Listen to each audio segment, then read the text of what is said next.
திருப்பராய்த்துறை ஸ்ரீ ராமகிருஷ்ணர் குட்டிலுக்கு வாரியார் உதவிய செய்தியை முன்னரே கண்டோம்.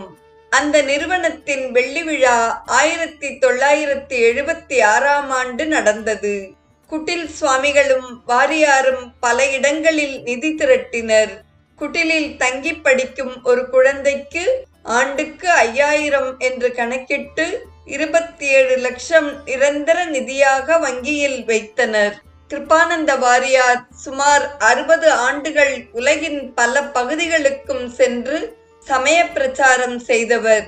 பிற மதங்களைப் போல் நமது சமயத்தினரும் தீவிரமான பிரச்சாரத்தில் ஈடுபட வேண்டும் என்று வாரியார் விரும்பினார்.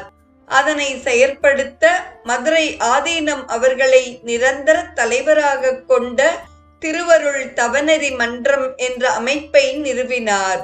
வாரியார் அளித்த நன்கொடை உதவியுடன் திருவருள் மன்றம் ஆங்காங்கு சமய சொற்பொழிவு நடக்க ஏற்பாடு செய்தது. 7 சமய பிரச்சாரகர்கள் திருவருள் மன்றத்தின் சார்பில் ஊர்தோறும் சென்று பிரச்சாரம் செய்ய வாரியார் வழிவகுத்து கொடுத்தார்.